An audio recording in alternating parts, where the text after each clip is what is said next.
আচ্ছা, এদিকে আসেন। প্রথমত আপনারা এই মেশিনটাকে বসানো শিখতে হবে, ঠিক আছে? মেশিনটাকে লেভেল করার জন্য আমাদের ৩টা বাবল আছে। একটা বাবল হচ্ছে এইখানে, আর একটা লেজার আছে নিচে, ঠিক আছে? নিচের দিকে লেজার পড়বে, লেজার লাইট। আর একটা হচ্ছে যে থ্রি পড আর কি, থ্রি পডটা, ঠিক আছে? তো এই ৩টা জিনিস লেভেল করলে মূলত এটা হচ্ছে লেভেলিং হবে।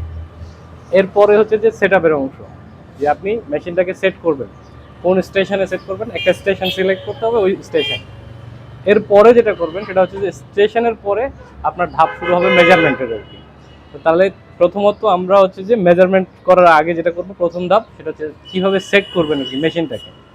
আসলে আমরা দেখাই, আমরা এখন সেট করে ফেলছি যদিও। এখানে প্রথম হচ্ছে যে ৩টা পায়া আর কি, ৩টা পায়া বসায় নেবেন এবং মাটিতে গেড়ে নেবেন এই যে এই অংশগুলো আর কি।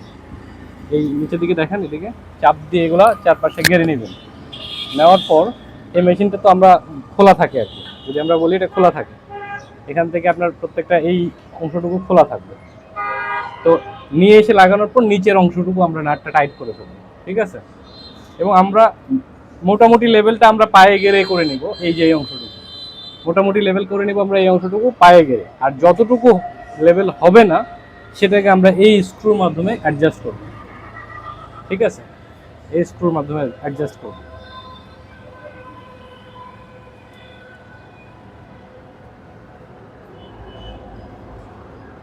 তো অ্যাডজাস্ট করার পরের অংশে আমাদের হচ্ছে যে স্টেশন সেট করতে হবে, সেটার জন্য আমাদেরকে জমিতে যেতে হবে, যে একটা স্টেশন সেট করতে হবে, বড় একটা আমরা জমি। এখান থেকে করা যাবে না? এখানে রাস্তার মধ্যে আসলে করতে গেলে আপনার ৩টা পয়েন্ট লাগবে, এক্স ওয়াই আর সি আর কি, ৩টা পয়েন্ট লাগবে। আপনি ওই হ্যাঁ, বিল্ডিং, তারপর ওই বিল্ডিং দেন। করা যাবে। তাহলে এতটুকু পর্যন্ত স্টপ করেন, আমরা কাল আজকে আবার পরের অংশ আরেকটা ভিডিও করি।